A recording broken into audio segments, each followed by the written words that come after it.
So we also need to understand, whilst we're focusing on the customer, the sorts of states that they're likely to be in when we call on them. Because it's a really weird thing when you're new to sales is you expect after your product training or any form of training, when you go internal in your company, you'll have your training and it's all really positive and everyone's really, really kind of like, motivated and ready to go out there. And then you go and see your customers and you find that they are in lots of different states when you speak to them. Some of them don't want to talk to you. Some of them might want to talk to you a bit, and very rarely you get somebody that's really open to buying something from you straight away. So let's actually look carefully at these different states. So I've divided them into the different responses you can expect from your customer. So closed, open, excited. You see I've color coded them with a cold blue, slightly warmer open, and a red excited. So if we actually relate this back to something we possibly all know about, which is states of matter. So if we think about the substance water, okay, bear with me, stay with me on this. Hopefully it will be more memorable to you to use this as an analogy. So if we look at the different states of matter, so when water is cold, it's solid, it's ice. We all know what ice feels like. We all know that it's hard. It doesn't move very much, and it's cold and quite harsh.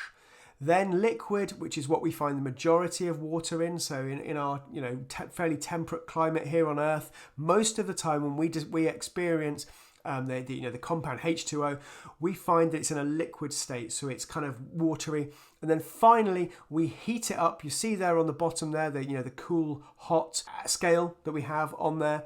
That as we heat things up, we finally turn the water or the H2O into its gaseous form. We boil it and it actually escapes. So we can apply this to our customers. Okay, so bear with me, but this will hopefully, when we're thinking about strategy and we're thinking about the sorts of things you can expect, think about this carefully. So most of the customers you will encounter will be in a cold state, in truth. So apathy, they don't care. As we said earlier in the introduction, they have got hundreds of different things they could potentially buy. They've got lots of people trying to get their attention, lots of people trying to sell them stuff, and often they do not care what you have got to sell to them. And they're in a state what we call apathy. Really don't care. They're unaware of needs relating to your offer. So you're an expert in your product, you're an expert in your field, but they're not. They often, as a customer, they have no reason to be an expert in your area. So therefore, there's lots of things that they're probably not doing. There's lots of products that would probably solve lots of problems that they might have. But they don't know because they're not the expert. They're cold. They don't care. Satisfied with the current situation. Nothing's broken. And I'm going to say this later when we're talking about the competency model. When things aren't broken, you don't fix them. When things are working okay, you just leave it alone. And you find a lot of your customers will be in this buying mode. They are satisfied. They don't want what you've got to offer. No finance or access to finance. When you meet a cold customer, they haven't got any money and they haven't got access to the finance. Therefore, they're not really a brilliant person to be selling to. They have other more pressing priorities. They've got 1,000,001 other things that they need to get done right now. And there you are in front of them as a salesperson, trying to persuade them that what you've got is going to benefit them in some way. And often that's why you get the negative response from them. That's why the customers they're not that happy, because you are taking their precious time and they've got other things they need to be concentrating on. And they're overconfident, the classic overconfident customer. You go and see them and they just think, I've got everything I need, go away, don't speak to me. I'm not even going to entertain you. And that's a really common situation in sales. And to be honest, that's the main reason sales is such a difficult job, is because the majority of the time, that's the typical customer you will be meeting in a corporate business-to-business environment. Difficult to gain interest. They're not interested. How are we going to gain interest? Well, I'm going to give you some strategies. This is not a negative, because we're actually going to work some ways to change the state in a moment. And then we come on to the customers in a liquid state. So these are slightly warmer. These are the people that are prepared to chat. These are the people that give you that opening. they have some areas of dissatisfaction. That's why they're talking to you. So these are good customers. So if you find a customer that's willing to chat, then generally if you probe and you probe well and you interview well, and we're going to come on to how we do that effectively, there will be some areas that these customers are aware of that they have dissatisfaction over. And these are things that we call implied needs. Now, these tend to be growing customers. So customers that they're doing something new. They're customers that are forward thinking. They don't necessarily know what they need to do right now, but they know they want to do something. So they're those sorts of customers. And that's what we call, they have implied needs. So again, this is coming back to spin selling and Neil Rackham, and he talks about implied needs. They know they want to change something, but they don't know what to change. So they want to chat, they want to give you the time, but they don't quite know what they need at that point. So that's what we call an implied need. And often they're ignorant of the solutions they need to address the areas of dissatisfaction. So these are the customers that need you as the expert to educate them. So these are the customers that actually will welcome. So if you've got something of value to them, so if you uncover a problem that a customer has, and then you have a solution to it, you will be a hero to them. They will love you and they will suddenly become a warm customer towards you. They often have finance available as well, or they could lay their hands on finance. So that, when you find these customers that are willing to talk to you, it's usually because they've got some money. It's usually because they know they could lay their hands on some money. Okay, so that's a really important point. Whereas the cold customers don't generally have money in the first place. These are pretty good customers to be calling on straight off the bat. These are good people to be in business to business selling. These are good people. When you meet guys like this, these are people that we can develop and we can turn into gaseous customers.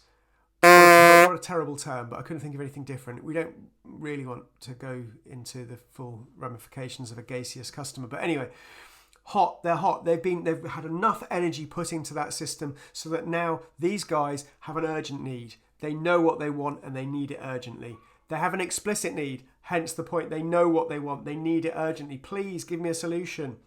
Brilliant customers. If you ever sit down with a customer where they have exactly the problem that you have the solution to, you are in. These are customers that you literally are, you dream of getting every single sales call.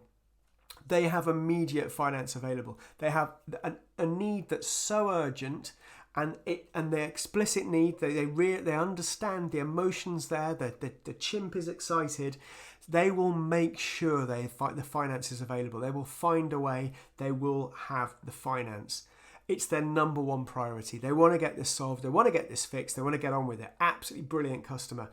But a little aside, they're not always fully educated. So how can you add value as a salesperson to these customers that you find in this already excited gaseous state? You need to help them through the sales process still. You don't want them to make a mistake. You don't want your competition to grab them. These guys and girls, these are open to competition, because they've got an urgent need and an explicit need. And if your competitor calls on this type of customer before you do and they have a similar product, they will often get them. So you need to be able to add value to them. You need to be able to identify them first. That's your first job in terms of your strategy, is identify your customers that are going to be in this state. But you need to be able to educate them such that they know that your product or service is the best. You need to be able to get them to think critically and to make a decision that yours is where they want to spend this money, that you have the solution to their urgent, explicit need. So let's look at how do we change the states, because the truth is, as I said earlier, the majority of the customers you are going to be dealing with in professional business-to-business selling are going to be in a solid state.